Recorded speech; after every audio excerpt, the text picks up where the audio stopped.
இன்னைக்கு சுவையான பக்கோடா டைப் போண்டா செய்யலாம். 3/4 கப் கடலை மாவு, ஒரு 7-8 பெரிய வெங்காயம் ஒளிச்சு வச்சிருக்கிறேன், 5 பச்சை மிளகாய், பேக்கிங் சோடா கொஞ்சம் ஒரு டீஸ்பூன், 3 ஸ்பூன் அரிசி மாவு, தேவையான அளவு கருவேப்பிலை, கொத்தமல்லி தழை, இதுக்கு தேவையான அளவு உப்பு, சால்ட் எடுத்துக்கிறோம்.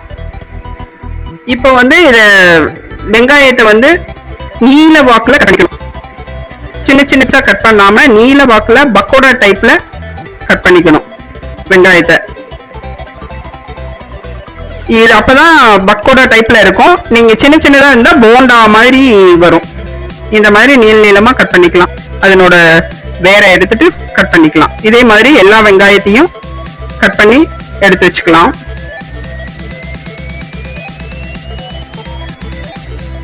இது வெங்காயம் ஃபுல்லா நம்ம கட் பண்ணிக்கிட்டோம்.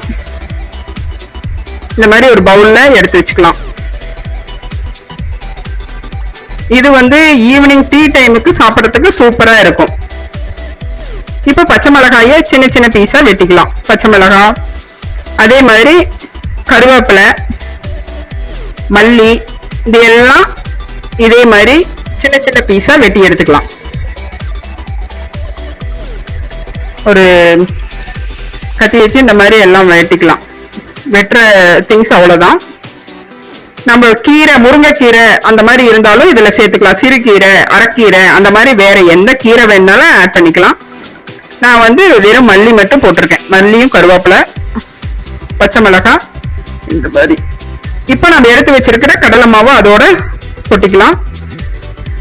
அரிசி மாவு 2-3 ஸ்பூன் வச்சிருக்கிறேன், அதையும் சேர்த்துக்கலாம். அப்புறம் பேக்கிங் சோடா அதையும் சேர்த்துக்கிட்டேன்.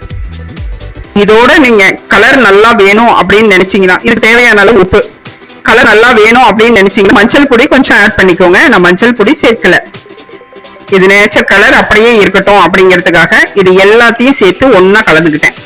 இது நம்ம மாவு எடுக்கிற அதே அளவு வெங்காயத்தையும் சேர்த்துக்கிட்டோம்னா அது பக்கோடா டைப்ல நல்லா கிறிஸ்பியா வரும். இதுக்கு நல்லா கலந்து ஒண்ணு போல கலந்து விட்டுட்டு இதுக்கு தேவையான அளவு தண்ணி விட்டு நம்ம இதை நல்லா பிசைஞ்சுக்கலாம். இப்போ நான் இதுக்கு மிளகாய் தூள் ஆட் பண்ணல. பச்சை மிளகாய் காரமே போதுமானது. நீங்க வேணும்னா மிளகாய் தூள் ஆட் பண்ணிக்கோங்க. பச்சை மிளகாய் வேண்டாம் அப்படின்னு நினைக்கிறவங்க மிளகாய் தூள் இது பண்ணிக்கோங்க. பாருங்க, இந்த மாதிரி பதத்துக்கு பிசைஞ்சு அப்படியே எடுத்து வச்சுக்கலாம். இப்போ இது அப்படியே கொஞ்சம் நேரம் ஊறட்டும். நமக்கு இதுக்கு தேவையான அளவு ஆயில் விட்டு கடாயில விட்டு நம்ம ஹீட் ஆகட்டும். இப்ப பொரிச்சு எடுக்க வேண்டியதுதான். நல்லா எண்ணெய் சூடு ஏறட்டும், போட்டு பார்க்கலாம். சூடு ஏறிடுச்சு. இப்ப கொஞ்சம் கொஞ்சமா நீங்க எந்த சைஸ் வேணுமோ அந்த அளவுக்கு நீங்க கிள்ளியும் போடலாம், அல்லது பெரிய பெரிய பால் மாதிரியும் போடலாம். இது ஒரே ரவுண்ட் ஷேப்ல வராது. வெங்காயத்தை நம்ம நீல வாக்குல வெட்டினதுனால கொஞ்சம் ஷேப் மாறி மாறி தான் வரும். பக்கோடா டைப்ல வரும். அதனாலதான் இது பக்கோடா போண்டா. நம்ம மஞ்சள் பொடி சேர்த்துருந்தோம்னா போண்டா எல்லோ ஷேடா வரும். இப்ப அது சேர்க்காதனால இதுல நீங்க இன்னும் கொஞ்சம் வேணா பூண்டை தட்டி கூட சேர்த்துக்கலாம். அப்படி சேர்த்துனீங்கன்னா நீங்க உடம்பு கெடுக்காம நல்லாவும் இருக்கும். நான் அதை மறந்துட்டேன். இப்படி போட்டுக்கோங்க. இந்த மாதிரி போட்டு திருப்பி விட்டு வேக விட்டு எடுத்துக்கலாம். நல்லா வெந்து வந்ததுக்கு அப்புறம் ஒவ்வொன்றையும் திருப்பி திருப்பி விடலாம். ஒரு கம்பி வச்சு பாருங்க, இந்த மாதிரி திருப்பி விடுங்க. நல்லா பால் மாதிரி வேணும் அப்படின்னா பெரிய பெரிய அளவுல மாவு எடுத்து உருட்டி போடலாம். நான் அப்படியே கிள்ளி போட்ட மாதிரி போட்டிருக்கேன். பக்கோடா டைப்ல பாருங்க, வெந்ததுன்னா இப்படிதான் வரும்.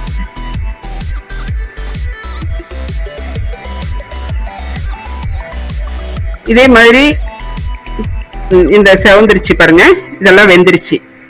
செவந்திருச்சுன்னா நீங்க ஒரு டிஷ்யூ பேப்பர் வச்சு அதுல போட்டுக்கலாம்.